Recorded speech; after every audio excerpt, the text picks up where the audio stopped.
Broadcasting live from Great Moments with Mr. Lincoln, it's Contemporary Ink with your host, Bill Blair. Now, it's been 2 months since the announcement of the lawsuit between Upper Deck and Ravensburger, and the gaming media has sort of left the story alone. I still get people DMing me, "Hey, what's up with this Disney game getting sued? WTF? ? And I wish I had something to tell them. So in this minisode, we're going to delve into the topic and explore some of the issues surrounding the story that other outlets may have missed. First off, everyone seems to want to tell you that they're not a lawyer and that this is not legal advice. This statement also stands true for me. I would like to go so far as to mention that I haven't even read the briefing that is the subject of this discussion. I'm not a legal person, and I don't see what good it would do. That being said, feel free to quote me on this to your friends and coworkers when you talk about this around the water cooler. Probably the most important thing to remember when it comes to lawsuits like this and games and the idea of copyright is that copyright does not extend to the rules of the game itself. As an example, I'd like to cite the glut of Monopoly clones that live out there rent-free in the heads of small-town tourist shops everywhere. The one your aunt thinks will make a great souvenir from her trip to the South. I remember someone bringing home a copy of Washingtonopoly when I was a kid. This cheaply manufactured facsimile had all the same board and game mechanics of its famous counterpart, except the place names had been replaced with small-town businesses that paid to sponsor that spot. As a child, I wondered how they got away with it, but in actuality, it's all very legal. If I had bothered to read the rules of Washingtonopoly, I would have found them a rushed retelling of the landlord's game, getting across the point, but never quite retreading the exact phrasing of the original. This is because, while the content of the rulebook is not copyrighted, the words themselves are, as is the name of the game. So everything from community chest to pass and go and collecting $200 are fair game for game design, and they always have been. For similar laws, see how many recipes for the Toll House chocolate chip cookies have made their way into your favorite community cookbooks over the years. The ingredients and measurements for that recipe are in the public domain. Only the blurb at the top is subject to copyright. Likewise, if anyone tells you that they own the rules for a game or a play element, you know they're lying. If you could own something like Roll a D20, for example, Hasbro and the Ghost of Gary Gygax would hold domain over most of the tabletop RPG scene, going back 50 years. But that's not exactly what the lawsuit states. It starts out with the idea that our golden boy, Ryan Miller, worked for Upper Deck in the capacity of a game designer on the project Rush for Icor. I kept confusing that name with the mythical Icor, the blood of the gods. It's a different thing, but it sounds the same. The brief claims that Ryan started on the project 4 years ago, and then abruptly quit and moved to Ravensburger 2 years ago, taking a bunch of the game and proprietary documents with him. I think that if Upper Deck had a real winner on their hands, we would have seen it years ago. This reeks of sour grapes in the way they're filing this lawsuit after the Lorcana rules have been announced. I understand that games take a long time to develop, but I can't imagine 4 years into development and we haven't seen anything of their super awesome game that they've come up with.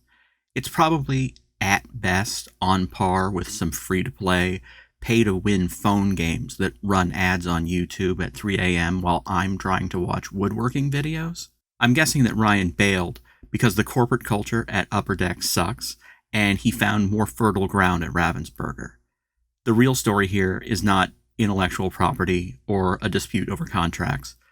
The real reason is Upper Deck is trying to reboot a failed project in the light of Lorcana's pending success. The answer is simply Fanatics. Fanatics is a company that's pulling a Hasbro in the sports cards and collectible scene.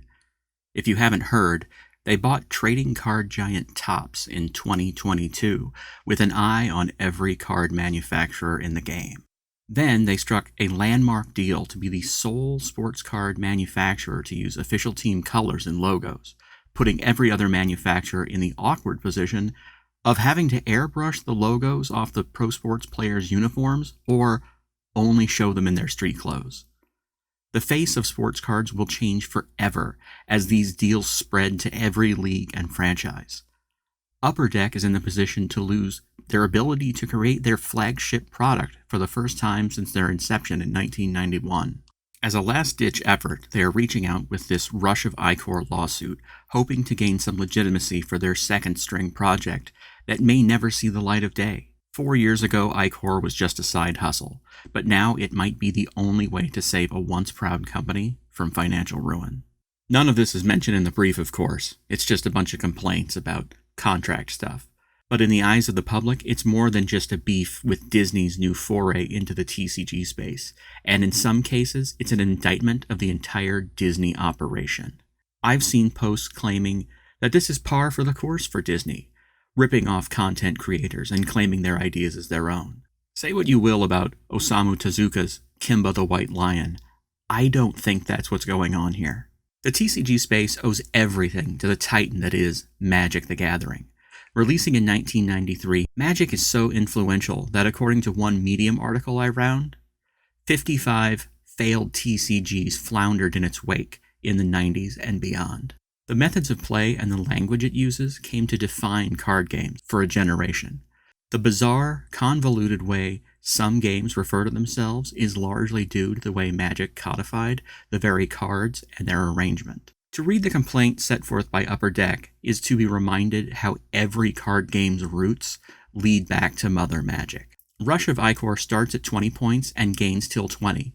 So does Lorcana.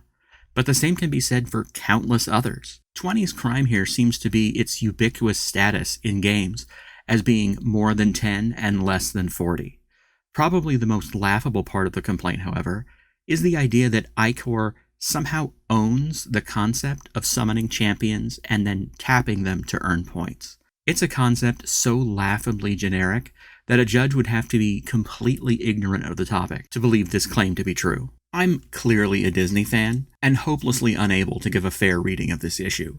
Ryan Miller did switch companies in the middle of Rush of Ichor's development, and there are some similarities between the two games.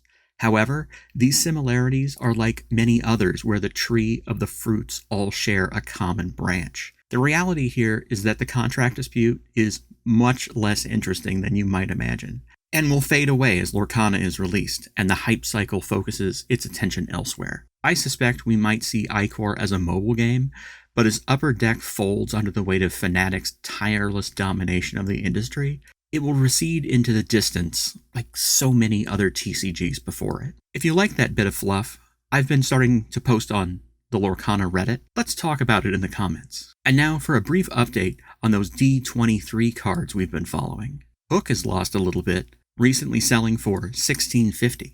Robin Hood garnered a cool $25.50 recently, down from the nearly $3,000 he commanded a few months back. Maleficent is pulling down nearly $3,000 at a PSA 10 this week. Cruella lost $300 in the last few months, selling for $2,200 on eBay recently. In a weird anomaly, a Stitch card recently sold for $393.63 in what I can only imagine is a huge fat finger typo. I bet the guy's kicking himself as this card regularly sells for $2,600. What was he thinking?